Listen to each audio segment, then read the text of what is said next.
जय हिंद everyone. So today we are here with next chapter of trigonometry. अभी तक हमने दो चैप्टर अपने ट्रिगोनोमेट्री में कंप्लीट कर लिए हैं। The first one was angles and T ratios और second one was height and distance. उस पर बेस्ड जो भी इंपॉर्टेंट प्रॉब्लम्स थी वो हमने बहुत अच्छे से सॉल्व की हैं। ये जो थर्ड चैप्टर है we all know NDA exam में कुछ एक दो साल में अगर आते हैं तो 2 से 3 क्वेश्चन आते हैं। सीडीएस में प्रॉपर्टीज ऑफ ट्राइंगल से बहुत बेसिक्स क्वेश्चन आते हैं, वरना थोड़े से स्टेटमेंट वाइज क्वेश्चन भी आते हैं, थोड़े से लेंडी, पर 1 से 2 क्वेश्चन ही। मेनली जो सीडीएस है उसमें मेजोरिटी ऑफ द क्वेश्चन जो रहते हैं वो एंगल्स एंड टी रेशियो से रहते हैं और हाइट एंड डिस्टेंस से रहते हैं। सेम एफकेट में इसका बहुत ज़्यादा यूज़ है नहीं। सीजीएल वगैरह में भी कुछ क्वेश्चन इससे पूछे जाते हैं। ठीक है, तो इन जनरल विल स्टार्ट। ठीक है, हम थोड़ा पढ़ना स्टार्ट करते हैं कि प्रॉपर्टीज ऑफ ट्राइंगल में क्या पॉसिबल क्वेश्चंस है जो बन सकते हैं और क्या इंपॉर्टेंट इंफॉर्मेशन है जो हमें पता होनी चाहिए। ठीक है, this is the basic idea. ठीक है, इन इतने पॉइंट्स में विल कंप्लीट दिस चैप्टर और आई ट्राई कि आज के सेशन में हम इस चैप्टर को कंप्लीट कर पाएं।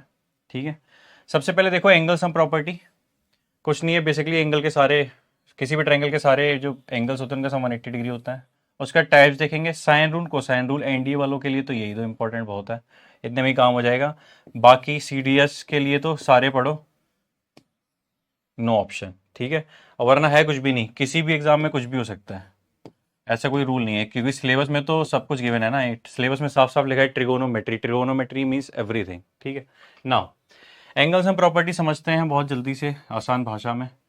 कोई भी ट्राइंगल हो, किसी भी प्रकार का हो, राइट एंगल ट्राइंगल हो, इक्विलैटरल हो, चाहे आइसोस्केलेस हो, उस ट्राइंगल के तीनों एंगल्स का सम हमेशा हमेशा ही 180 डिग्री रहेगा। धरती इधर से उधर हो जाए, कुछ भी हो जाए, ठीक है, किसी भी ट्राइंगल के तीनों एंगल्स का सम 180 डिग्री होता है। हम बचपन से पढ़ते हुए आए हैं, तो ये angle sum property of a triangle है, इसमें कुछ नया नहीं था। ठीक है, नेक्स्ट देखते हैं इक्विलैटरल ट्राइंगल। सबसे टफ ट्राइंगल, काफी लोगों को नहीं पता होता है। ये एक ऐसा ट्राइंगल होता है जिसके सारे एंगल्स तो आपस में इक्वल होते ही हैं, साथ में सारी साइड्स भी आपस में इक्वल होती हैं। ठीक है, बेसिकली मैं बोल सकता हूं अगर सारी किसी भी ट्राइंगल के सारे एंगल्स आपस में इक्वल हैं और सारी साइड्स आपस में इक्वल हैं तो वो इक्विलैटरल ट्राइंगल होगा। ये सारे एंगल्स अगर आपस में इक्वल हैं तो ये 60 डिग्री होंगे क्या? बिल्कुल होंगे, क्योंकि हम सभी को बताया गया है कि ट्राइंगल के तीनों एंगल्स का सम कितना होता है? 180 डिग्री होता है। क्योंकि ये सारे एंगल्स आपस में बराबर हैं, अगर मैं इस एंगल को एंगल एक्स मान लूं, जब सारे एंगल आपस में इक्वल हैं तो ये एंगल क्या क्या हो जाएगा? Angle x is equal to 3, sorry 3, angle को मैं 3 टाइम्स ऐड कर दूंगा। 3 टाइम ऐड करूंगा तो क्या आ जाएगा? It would be 3 angle x is equal to angle के सारे एंगल्स, सॉरी ट्राइंगल के सारे एंगल्स का सम कितना है? 180। तो एंगल एक्स की वैल्यू कितनी आ गई? 60 डिग्री। मतलब सारे एंगल कितने कितने डिग्री के हैं? 60 डिग्री के हैं। ये हो गया इक्विलैटरल ट्राइंगल की बात। इसमें थोड़ी सी इंपॉर्टेंट इन्फॉर्मेशन हमें थोड़ी और चाहिए होती है कि जब मैं इक्विलैटरल ट्राइंगल का एरिया निकालता हूँ, ठीक है, बेसिकली अभी तो हम आप लोग देखोगे भी कि जो ट्राइंगल का एरिया होता है it is 1/2 multiply by base into height. ठीक है, शॉर्ट में लिखते हैं बेस इनटू हाइट। ठीक है, देखो अभी के लिए मैं इसे लेट कर लेता हूँ, दिस साइड इज ए, हमेशा से बचपन से ही हम इसको ए मानते हुए हैं, आज भी हम इसको ए ही मानेंगे। This complete base is a. ठीक है, मैंने इसका ये छोटा वाला पोर्शन ले लिया। अगर ये पूरा ए है, देखो ये पहली बात तो परपेंडिकुलर बाइसेक्टर भी है ना। अगर दिस इज कंप्लीट ए तो यहां से यहां तक का हिस्सा क्या a/2 हो जाएगा? बिल्कुल हो जाएगा। ये वाला हिस्सा भी कितना होगा? a/2 होगा। क्या आपको एक राइट एंगल ट्राइंगल दिख रहा है? बिल्कुल दिख रहा है। अभी के लिए मैं मान लेता हूं this is the right angle triangle और मैं इसमें बात कर रहा हूं। ठीक है, अब मुझे खुद ब खुद बताओ, मेरे पास ये साइड गिवन है a, ये साइड गिवन है a/2, ये एक राइट एंगल ट्राइंगल है। क्या मैं पाइथागोरस थ्योरम का यूज करके ये वाली साइड फाइंड आउट कर सकता हूँ? बिल्कुल कर सकता हूँ। पाइथागोरस थ्योरम क्या बोलती है कि हाइपोटेन्यूज का जो स्क्वायर होता है, मतलब ए स्क्वायर इज इक्वल टू क्या होता है? Perpendicular square plus base square. Perpendicular को अभी के लिए मैं एक्स मान लेता हूँ, ये हो गया x square plus A square upon 4। देखो अगर मैं बेस का स्क्वायर कर दूंगा तो क्या बन जाएगा? ए स्क्वायर अपॉन 4 बन जाएगा। मेरे को एक्स की वैल्यू चाहिए तो क्या हो जाएगी? X square is equal to a square minus A square upon 4। ठीक है, अगर मैं x square is equal to दोनों में से ए स्क्वायर कॉमन ले लूं, ठीक है, तो क्या बचता है? देखो 1 माइनस 1/4 बचेगा। Eventually what it would B 3/4। ये 3/4 हो जाएगा। फाइनली मेरे पास वैल्यू कितनी आ जाएगी? It would B √3/2a। देखो कैलकुलेशन है सिंपल, अगर रूट हो जाएगा तो ए स्क्वायर है तो ए बचेगा, 3 के ऊपर √3 आ जाएगा, 4 अंडर रूट में कितना हो जाता है 2, तो √3/2 ए। ये हमेशा याद रखना। तो फॉर इक्विलेटरल ट्राइंगल जो याद रखने वाली बात है वो सबसे पहली बात तो किसी भी ट्राइंगल के लिए फॉर्मूला ये होता है। इक्विलेटरल ट्राइंगल में जो ट्राइंगल का एरिया होता है उसके लिए हमें ये कैलकुलेशन करने की जरूरत नहीं, मैंने पहले ही आपको करके दे दी है, बस याद रखना। ठीक है, वह है क्या कि जो एरिया होगा उसे निकालने के लिए हम क्या करेंगे, सीधे से खुद ब खुद देखो, अब मेरे पास ये निकल आई है, इट इज √3/2 ए। ठीक है, एक साइड निकल के आ गई है। अगर मैं यहाँ पे अपना एरिया वाला फॉर्मूला लगाऊंगा, बेस कितना है मेरे पास ए, इंटू हाइट कितनी है √3/2 ए। फाइनली इसका एरिया कितना हो गया, it would B √3/4 A square. ठीक है, तो हमेशा याद रखना कि इक्विलेटरल ट्राइंगल का जो एरिया होता है वो होता है √3/4 ए स्क्वायर, या कभी कभी तुम इसको साइड स्क्वायर भी लिखा हुआ देखते होगे कहीं पे, वो फर्क नहीं पड़ता देखो, क्योंकि ए क्या है, साइड ही तो है इसकी। तो आप अपने मन मुताबिक इसको ऐसे भी लिख सकते हैं। ठीक है, यहाँ तक कोई दिक्कत परेशानी नहीं है। अब नेक्स्ट चलते हैं, इक्विलेटरल ट्राइंगल में बस ये चीज़ इंपॉर्टेंट थी और ये डायग्राम इंपॉर्टेंट था, ये तो आपको अभी पता ही लग गया होगा। आइसोस्केलेस ट्राइंगल बहुत ज़्यादा समय नहीं खराब करते हैं। ऐसा ट्राइंगल हमें अभी इक्विलेटरल में क्या था, सारी की सारी साइड्स बराबर थी।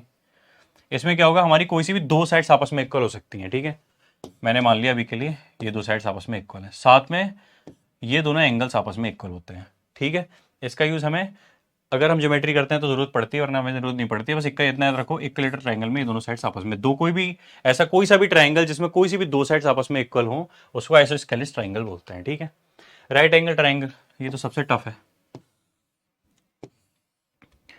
ऐसा ट्राइंगल जिसमें एक एंगल 90 डिग्री का हो ऐसे ट्राइंगल को बोलते हैं right angle triangle. Right angle triangle में और कोई इंपॉर्टेंट चीज़, इससे रिलेटेड सारी इंपॉर्टेंट चीज़ हम पहले ही अपने फर्स्ट चैप्टर में ही पढ़ चुके हैं। ठीक है, साइन रूल। अब हम आते हैं सीधे मुद्दे पे, हमारा प्रॉपर्टीज ऑफ ट्राइंगल में जो इंपॉर्टेंट चीज़ है। यहाँ पे मैं खुद ब खुद लिख लेता हूँ, इसको के पहली लेट कर लेता हूँ, ब्रैकेट में लिख दिया से का मतलब होता है लेट, ऐसे भी बोल सकते हो। ठीक है, मैं बेसिकली इसका यूज़ कहाँ पे करूँगा, क्या मैं यहाँ पे लिख सकता हूँ ए इज इक्वल टू, जब मैंने उस पूरे को के इक्वल लिख लिया तो ए इज इक्वल टू लिख सकता हूँ के साइन है ना, बी इज इक्वल टू क्या लिख सकता हूँ के साइन बी। मतलब बेसिकली जब भी मैं साइन रूल का यूज़ कर रहा हूँ ना तो मैं इसी तरह वैल्यू पुट कर लूँगा, मेरे पास आंसर आ जाएगा। और सी की जगह मैं क्या लिख लूँगा, के साइन सी। क्योंकि देखो ये जो आपके सामने बड़ा सा फॉर्मूला लिखा है ना, इसको ही बोलते हैं साइन रूल। ठीक है, ये होता है साइन फॉर्मूला। ये फॉर्मूला सीधे सीधे याद करना है, बहुत ज़्यादा डिटेल जानने को तो मैं ये प्रूव करके दिखा सकता हूँ, पर उतना समय हमें इस पर खराब करने की जरूरत नहीं, क्योंकि ये इतना इंपॉर्टेंट है नहीं। ठीक है, हमसे एग्जाम में कभी भी नहीं पूछने वाला है, 1 से 2 क्वेश्चन, वो भी कभी 2 साल में अगर आता है तो उस पर हम समय देके क्या ही करेंगे। ठीक है, जो बहुत इंपॉर्टेंट था, जो हर एग्जाम में बहुत ज़रूरी है, which is T ratios and height and distance, वो हमने बहुत अच्छे से पढ़ लिया है। ठीक है, तो इतना याद रखो कि साइन रूल में ये फॉर्मूला होता है, बहुत ज़्यादा टफ भी नहीं है ऐसे याद करना, मेरे को नहीं लगता बहुत बड़ा काम है। इस पूरे को मैंने के इक्वल मान लिया, तो अगर मैं के इक्वल मानूंगा तो देखो ए इक्वल टू क्या आ जाएगा साइन के, बी इक्वल टू देखो क्या आ जाएगा साइन बी, के sine B, C equal to क्या आ जाएगा के साइन सी। तो बस मैंने इनको अलग अलग करके लिख लिया है ताकि जब मैं क्वेश्चन सॉल्व करूँ तो मेरे को दिक्कत ना आए। ठीक है, वाह क्वेश्चन भी आ गया है, चलो इसका सॉल्यूशन कर ही देते हैं। यहाँ पर लिखा है ट्राइंगल एबीसी में A equal to 4 centimetre, cos A upon A, cos B upon B, cos C upon C. चलो जो चीज़ गिवन है वो लिखते हैं पहले। यहाँ पे लिखा है cos A upon A is equal to cos B upon B और कॉस सी अपॉन सी। ठीक है, ट्राइंगल का एरिया निकालना है। देखो क्या मैंने ए बी सी की वैल्यू पहले निकाल के लिख ली है, ए बी की वैल्यू क्या है के साइन ए, बी की के साइन बी, सी की के साइन सी। मैं बस केवल वैल्यू पुट कर रहा हूँ अब, कॉस ऐसे कोई छेड़खानी नहीं। ए की हुई जगह पे क्या आ गया, के sine A, sorry sine A. Cos B is equal to देखो के साइन बी, कॉस सी वैसे ही आ गया, सी की जगह पे क्या आ जाएगा के साइन सी। क्या सारे कैसे के कैंसिल हो जाएंगे, एकदम हो जाएंगे। ठीक है, क्या cos A upon sine A cot A होता है, बिल्कुल होता है। तो यहाँ पे आ गया क्या cot A is equal to cot B is equal to cot C. अब मुझे खुद ब खुद अपना दिमाग पे जोर डालो और बताओ जो कॉट वाला फंक्शन है वो राइट एंगल ट्राइंगल में क्या बता रहा होता है, वो किन दो बातों को मेंशन करता है कि it is perpendicular upon base is tan theta, और cot theta is equal to क्या होता है बेस अपॉन परपेंडिकुलर। ठीक है, यहाँ सीधी सी बात है कि तीनों जगह पर बेस और परपेंडिकुलर आपस में इक्वल हैं। बेस और परपेंडिकुलर अगर आपस में इक्वल हैं तो ये सीधा सा क्या इशारा करता है कि the triangle is equilateral triangle, पहली चीज। ठीक है, खुद ब खुद देखो सारे के सारे sides cot A cot B cot C, मतलब मैं तीनों एंगल्स पे तीनों के तीनों साइड्स लूंगा, तीनों के तीनों एंगल्स कैसे हैं, आपस में इक्वल हैं। ए एंगल भी, बी एंगल भी, सी एंगल भी, ऑल एंगल्स आर इक्वल। सारे एंगल कौन से ट्रायंगल में इक्वल होते हैं? एक ही ट्रायंगल है ऐसा, ऐसा एक ही ट्रायंगल है, इसको बोलते हैं इक्विलैटरल ट्रायंगल। ठीक है, वो भी मैं नहीं बता रहा हूँ कि परपेंडिकुलर अपॉन बेस फिर रख के वो वैल्यूज बड़ा नहीं बनाता हूँ, बस इतना समझो कि सारे एंगल्स आपस में इक्वल हैं। ठीक है, सारे साइन के रेशियोज आपस में इक्वल है, सारे कॉस के रेशियोज हमारे ट्रायंगल में आपस में इक्वल आ रहे हैं, बेसिकली सारे एंगल्स आपस में इक्वल आ रहे हैं। ऐसा एक ही ट्रायंगल पॉसिबल है विच इज इक्विलैटरल ट्रायंगल। मुझसे पूछा क्या है? Area of the triangle ABC. Side उन्होंने मुझे खुद ब खुद दी है। अब मैंने पहले ही बताया इक्विलैटरल ट्रायंगल का एरिया क्या होता है, अभी हमने निकाला है, इट इज √3/4 साइड स्क्वायर। ये आ गया √3/4, साइड पहले से गिवन है क्या, 4 मल्टीप्लाई बाय 4। ठीक है, एक 4 से एक 4 कैंसिल, आंसर कितना आ गया, 4√3। This was the area of triangle. तो देखो इस क्वेश्चन में कुछ भी नहीं था, बेसिकली मेरे पास एक स्टेटमेंट गिवन था, मैंने उससे पहले इतना फाइंड आउट कर लिया कि हाँ ये मेरा इक्विलैटरल ट्राइंगल है। जब इतना पता लग गया कि इक्विलैटरल ट्राइंगल है तो साइड पहले से गिवन है एक। ठीक है, A = 4। अब जब इक्विलैटरल ट्राइंगल प्रूव हो गया था तो मैंने बस इक्विलैटरल ट्राइंगल के एरिया का फॉर्मूला लगा दिया, √3/4 साइड स्क्वायर। साइड 4 गिवन थी 4 का स्क्वायर क्या होता है, 16। 4 4 से 16 कर लो या 4 से 4 कट कर दो, आंसर क्या आ जाएगा, 4√3। तो दिस वाज द क्वेश्चन। कुछ ऐसी क्वेश्चन आएंगे जिसमें साइन रूल डायरेक्ट लग रहा होगा ना, थोड़ी सी प्रैक्टिस करनी है बस। चलो ये भी क्वेश्चन है, ये तो चलो डायरेक्ट फॉर्मूला ही लिखा हुआ है, फिर भी इसको सॉल्व कर लेते हैं। यहाँ पे लिखा हुआ है A-B/A+B।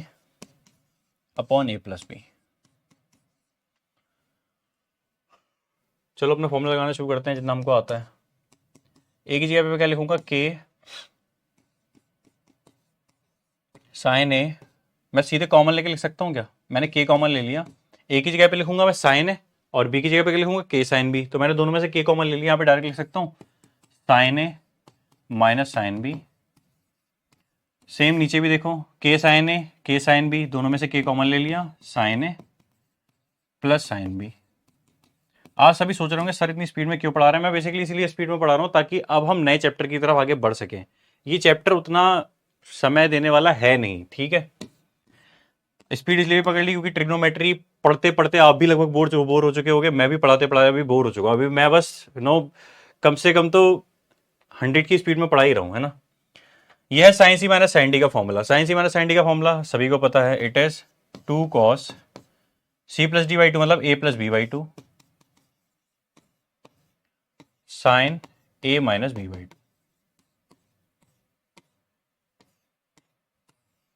Sign A plus sine B का क्या हो जाएगा, 2 sign A+B/2 cos A minus B/2। कुछ कैंसिल हो रहा है, बिल्कुल हो रहा है, तो उसको तुरंत कैंसिल करो पहली फुर्सत में।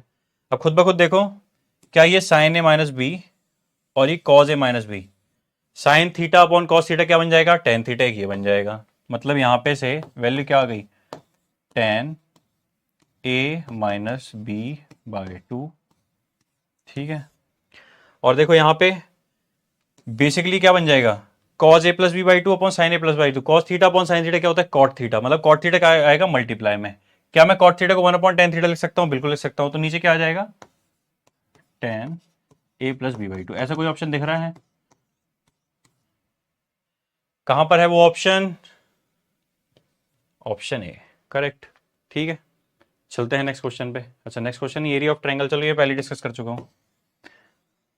दुनिया में जितने भी प्रकार के ट्रायंगल हैं, ठीक है, बस वो ट्रायंगल होने चाहिए, उसमें 3 साइड्स होनी चाहिए, 3 एंगल्स होने चाहिए।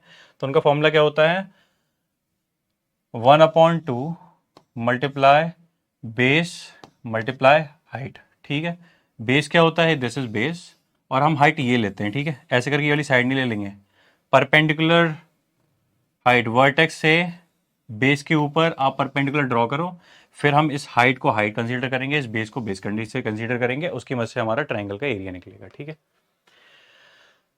ये हेरोन्स फॉर्मूला है। ठीक है, इट इज अपॉस्ट्रोफी एस। ठीक है, ये हेरोन्स फॉर्मूला है। हेरोन्स फॉर्मूला में एस बेसिकली साइड, सारी साइड्स का सम करके उसको 2 से डिवाइड कर दिया है। एरिया निकालने का ये फॉर्मूला है, इसका यूज़ करके अभी हम क्वेश्चन सॉल्व करने की कोशिश करेंगे, अगर कोई आता है तो। ये बेसिकली याद करने हैं, नो एक्सप्लेनेशन। मैं बहुत ज़्यादा इस पर अभी समय खराब नहीं करता हूँ। इसने रखो कि हेरन्स फॉर्मूला के अकॉर्डिंग एस की वैल्यू ये होती है। एक चीज़ तो इसका थोड़ा एप्लीकेशन भी देख लो। कहीं कहीं पे एस की वैल्यू आपको पुट करनी पड़ सकती है a+b+c/2। कहीं कहीं पे क्या होगा, आप इसको ऐसे भी लिख सकते हैं ना, =2c। देखो ये 2 मल्टीप्लाई में आ गया, ठीक है। तो इसको भी याद कर लेना, इसको ऐसे भी करके लिख लेना फॉर्म में। इसका डायरेक्ट यूज हो जाएगा किसी क्वेश्चन में कहीं ना कहीं 100%, ठीक है। एरिया ऑफ ट्राइंगल्स, चलो ये भी लिखा हुआ है, एरिया लिखा हुआ है। ये 3 डिफरेंट फॉर्मूले हैं, ठीक है, कंफ्यूज नहीं होना। या तो एरिया को ऐसे करके लिखो, area is equal to 1/2 AB sine C. याद करना बहुत ईजी है। देखो ए बी आ गया तो साइन के साथ सी आएगा, यहाँ पे बी और सी आ गया तो साइन के साथ में ए आएगा, यहाँ पे सी और ए आ गया तो साइन के साथ में बी आएगा। बेसिकली 3 फॉर्मूले हैं। देखो प्रॉपर्टीज ऑफ ट्राइंगल में केवल फॉर्मुलेज है। तुम्हें फॉर्मूला याद है, क्वेश्चन फॉर्मूला बेस्ड ही आएगा, इसमें कुछ घुमाने का चक्कर है ही नहीं बहुत ज्यादा, ठीक है। नेक्स्ट चलते हैं थोड़ा सा आगे। क्वेश्चन आ गया, इस क्वेश्चन को करते हैं सॉल्व।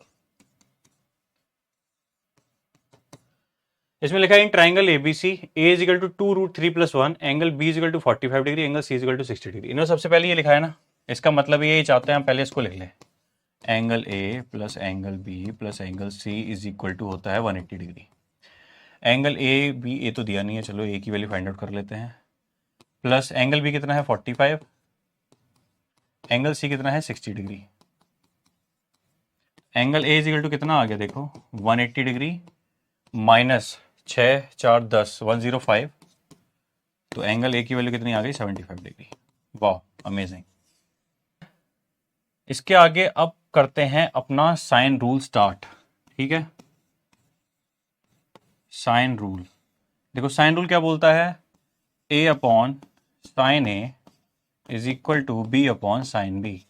देखो मैं बेसिकली इसका यूज कर क्यों रहा हूं, क्योंकि अभी देखो फॉर्मूला आया था, कहाँ गया दिस फॉर्मूला। मेरे को एरिया के लिए इस फॉर्मूले का यूज कर सकता हूँ। देखो a मेरे पास गिवन है, साइन सी भी मेरे पास गिवन है, केवल b की वैल्यू फाइंड आउट करनी है। देखो a मेरे पास ये है ना, साइन सी की वैल्यू मेरे को यहाँ से मिल जाएगी, बस b फाइंड आउट करना है। यहाँ देखो a की वैल्यू कितना रख देता हूँ मैं 2√3+1, साइन ए की वैल्यू देखो, साइन ए की वैल्यू मेरे पास कितनी है 75 डिग्री।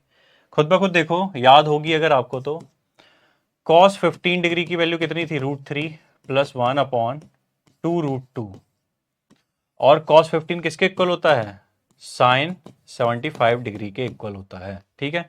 तो यहाँ पे आएगा साइन 75 डिग्री, तो साइन 75 डिग्री की वैल्यू में डायरेक्ट रख सकता हूँ यहाँ पे √3+1 अपॉन 2√2। बी की वैल्यू तो फाइंड आउट ही करनी है, साइन बी कितना है मेरे पास 45 डिग्री, साइन 45 डिग्री 1/√2। अब बचती है थोड़ी थोड़ी कैलकुलेशन, सॉरी 1/√2। देखो √2 से √2 तो कैंसिल हो गया यहीं कहीं, है ना। और देखो √3+1 से √3+1 कैंसिल। अब क्या बचता है, ये हो जाएगा 2 2 4, है ना। यहाँ पे आ जाएगा b इज इक्वल टू, देखो केवल 2 बचता है, तो ये 2 ऊपर मल्टीप्लाई में आ जाएगा, b की वैल्यू कितनी हो गई 4, है ना। b की वैल्यू तो हमारे पास 4 आ चुकी है। थोड़ा सा और आगे चलना है, अब हमारे पास सीधे लिखना है हमें एरिया का फॉर्मूला। एरिया का फॉर्मूला देखो खुद ब खुद क्या था, इट वॉज 1/2, ठीक है, 1/2 AB साइन सी। देखो अभी हमने देखा है एरिया इज इक्वल टू क्या है 1/2 AB साइन सी। अब बस वैल्यूज पुट करनी है, ये तो आ गया 1/2। देखो a की वैल्यू हमारे पास गिवन है या नहीं है, यहाँ पे इट इज 2√3+1, मैंने लिखा मल्टीप्लाई 2√3+1। थोड़ा सा इसको बड़ा करके लिख लेता हूँ, वरना दिखेगा ही नहीं, है ना। इट इज 1/2 मल्टीप्लाई a की वैल्यू आ गई 2√3+1 अपॉन में भी कुछ भी नहीं आएगा, मल्टीप्लाई b की वैल्यू देखो कितनी है 4, और साइन सी की वैल्यू देखो, साइन सी मेरे पास सी एंगल कितना है 60 डिग्री, साइन 60 डिग्री की वैल्यू कितनी होती है √3/2। अब जो जो कट पिट रहा है उसको काट पीट देते हैं अभी। 2 2 4, देखो 2 दूना 4, ये तो कट गया। यहाँ क्या बचता है 2√3 ब्रैकेट में √3+1। क्या अभी हम इसको और सिंप्लीफाई कर सकते हैं, कर सकते हैं। देखो √3 के अंदर √3 से मल्टीप्लाई हो जाएगी, ये बन जाएगा 3, और अंदर जाके क्या बन जाएगा 2 3 6 प्लस 2√3, ठीक है। This is the answer. Basically मैंने कुछ भी नहीं किया है, ये जितना भी पोर्शन है ना यहाँ से स्टार्ट हुआ है। स्टेप 1 वॉज दिस, मैंने एंगल को फाइंड आउट किया। स्टेप 2 दिस, मैंने यहाँ पे मेरे पास इस पहले पूरे के पूरे फॉर्मूले में पुट करने के लिए क्या चीज़ नहीं थी मेरे पास, केवल देखो ए गिवन था, सी गिवन था, मैंने बी की वैल्यू फाइंड आउट कर ली। जैसे ही मुझे बी की वैल्यू मिली मैंने बी की वैल्यू यहाँ पे पुट कर दी है, और बी की वैल्यू पुट करते ही मेरे पास आंसर आ चुका है। तो बेसिकली कुछ भी नहीं है, या तो आंसर वहीं के वहीं छोड़ दो, है ना। ये भी आंसर गलत नहीं है, यहाँ पे अगर तुम यहाँ पे छोड़ दोगे 2√3 √3 + 1 तो आंसर ये भी गलत नहीं है, ठीक है। दिस इज ऑल्सो करेक्ट, पर कोशिश करना है कि जितना एक्यूरेट आंसर निकाल सके, जितना एक्यूरेट आंसर निकाल पाएंगे उतना ज़्यादा फायदा हमारा ही है, ठीक है। ऐसे भी लिखा जा सकता है इसको, कैसे, अगर मैं इसमें से √3 कॉमन ले लूँ तो देखो यहाँ से क्या बच जाएगा, ये बचेगा 2√3 + 2। तो इसको, इसके आंसर को इस तरह से भी रिप्रेजेंट किया जा सकता है ना। तो कहीं पे भी छोड़ दो, या तो आंसर यहाँ पे छोड़ दो या तो आंसर यहाँ पे छोड़ दो। अब ये किस चीज़ पे डिपेंड करता है, ये इस चीज़ पे डिपेंड करता है कि आपके ऑप्शंस किस तरह गिवन है। इसको ऐसे भी लिख सकते हैं। अभी मैंने क्या किया, पहले √3 एक बार कॉमन ले लेते, इस बार मैं √3 कॉमन ना लेके किस चीज़ को कॉमन ले लिया, 2 को कॉमन ले। देखो अगर मैं यहाँ से 2 कॉमन ले लूँ 3 बचा, √3 बचा। तो इट ऑल डिपेंड्स, ठीक है। ये सब डिपेंड करता है कि कैसे कैसे आपका ऑप्शंस गिवन है, ठीक है। ऑप्शन जैसे जैसे गिवन होंगे उसके अकॉर्डिंग क्वेश्चन सॉल्व करा जा सकता है। कोसाइन रूल, ठीक है। अगेन फॉर्मूलाज मेमोराइज करने हैं। इजी तरीका क्या है, cos A is equal to जो होता है हमेशा यहाँ वाला जो एंगल होता है वो माइनस में आता है, देखो। और बेस में ये वाला एंगल मेंशन नहीं होता है। कॉज ए है तो बेस में 2BC आएगा, यहाँ पे कॉज बी है तो 2AC आएगा, सी है तो ए बी आएगा, है ना। तो ये याद करने का तरीका है, मतलब कोई सब्सटीट्यूट नहीं है, you have to memorise it these formulas. अपने जो फॉर्मूला वाली अपनी जो भी नोटबुक बनाई है ना, नोट्स बनाए उसमें इसको मेंशन करो और याद करो, ठीक है। क्वेश्चन प्रैक्टिस करो, कट शॉर्ट, ठीक है। नेक्स्ट क्वेश्चन पे देखते हैं। इस क्वेश्चन में थोड़ी सी गड़बड़ी भी है ना। यहाँ पे it would B cos square a/2, वरना ये आंसर ही नहीं आएगा हमारे पास, ठीक है। अब थोड़ा ध्यान दो, हम सभी को cos 2a का फॉर्मूला तो बहुत अच्छे से पता है, ये होता है 2 cos स्क्वायर a -1। जल्दी से आके अपने पन्ने पलटना स्टार्ट करो गधों, जिसको भी याद नहीं आ रहा है। अगर ये हाफ एंगल में होता तो मैं क्या लिखता था इसको, cos a is equal to 2 cos square a/2। Basically दोनों जगह एंगल हाफ हो जाएगा, यहाँ पे भी हाफ हो गया तो यहाँ पे भी हाफ हो जाएगा, -1। केवल cos स्क्वायर a/2 की अगर वैल्यू निकालूँ तो देखो यहाँ पे क्या बचेगा, ये 1 उस तरफ चला जाएगा, प्लस का आ जाएगा, ये हो जाएगा cos a +1 और 2 अपॉन में चला जाता। इसी फॉर्मूले को मैं यहाँ पे यूज करने वाला हूँ, देखो डायरेक्ट वैल्यू रख दूंगा। क्या रखूंगा, cos a +1 upon 2 is equal to √b + c upon 2c, ठीक है। क्या मैं दोनों साइड स्क्वायर कर सकता हूँ, स्क्वायर कर सकता हूँ, पर व्हाट आई विल डू, ठीक है। चलो दोनों साइड में स्क्वायर करके देख लेते हैं। जैसे ही मैं स्क्वायर करता हूं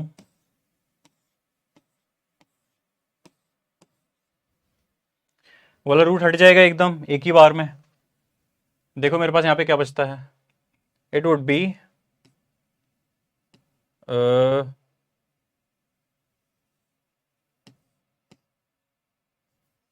1 + cos a/2 is equal to b + c upon 2c, ठीक है।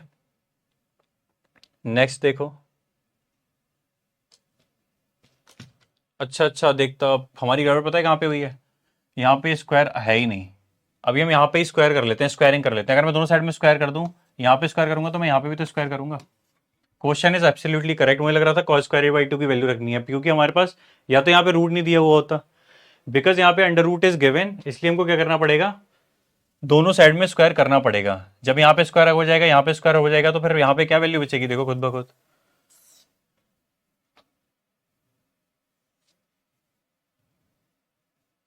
अब ठीक है, अब आराम है ना, वरना ये अगर स्क्वायर बन जाता तो फिर ये और कॉम्प्लेक्स हो जाता इजी होने की जगह। देखो मेरे पास ही क्वेश्चन गिवन था विच वॉज एब्सोल्युटली करेक्ट, मैंने बस क्या किया, दोनों साइड में स्क्वायरिंग कर दी है। अगर मैं इस तरफ स्क्वायर कर रहा हूं तो मैं इस साइड भी स्क्वायर करूंगा, इस साइड स्क्वायर कर दूंगा, रूट हट गया ऑटोमेटिकली। cos स्क्वायर a/2 की मैंने वैल्यू रख दी है डायरेक्ट, ठीक है। इस साइड से रूट हट चुका है तो मैं बिना रूट के ही लिखता हूं direct, it would B b + c upon 2c। क्या 2 से 2 कैंसिल हो जाएगा? बिल्कुल हो जाएगा। कॉज ए की वैल्यू देखो अभी हमने पीछे ही देखी है, इस वैल्यू को रखना स्टार्ट करता हूं, है ना। ये हो जाएगा B square plus C square minus A square upon 2b and C plus 1 is equal to, देखो क्या है, B plus C upon C. LCM लेके बस सॉल्व कर रहा हूं, B square plus C square minus ए स्क्वायर प्लस 2bc अपॉन में कितना आ जाएगा, 2bc is equal to b plus C upon 2b, sorry यहाँ पे केवल c है, c से c कैंसिल हो गया। और देखते हैं अब क्या बचता है। चलो इस 2b की यहाँ पे मल्टीप्लाई हो जाएगी, बिल्कुल हो जाएगी। ये आ गया B square plus C square minus A square plus 2b and c। इस 2b की मल्टीप्लाई करना स्टार्ट करते हैं इस तरफ। 2 की बट 2 बचा है हमारे पास अभी तक, बिल्कुल बचा हुआ है, चलो कोई बात नहीं। ये हो जाएगा 2b स्क्वायर और प्लस का 2b एंड c। देखो कुछ कैंसिल हो रहा है, बिल्कुल हो रहा है, 2bc से 2bc कैंसिल।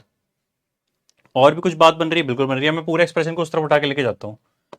2b स्क्वायर में से b स्क्वायर जाएगा तो बचेगा b स्क्वायर, c स्क्वायर उस तरफ जाएगा तो ये माइनस का c स्क्वायर हो जाएगा, माइनस का a स्क्वायर उस तरफ जाएगा तो ये हो जाएगा प्लस का a स्क्वायर। अगर मैं इसको तमीज से लिखना चाहूँ तो क्या मैं ऐसे लिख सकता हूँ, a square plus b square minus c square is equal to 0। क्या ऐसा कोई ऑप्शन है? ऐसा कोई ऑप्शन है? देखो सी स्क्वायर को उस तरफ कर दूं तो ये ऑप्शन इज करेक्ट ऑप्शन, ठीक है।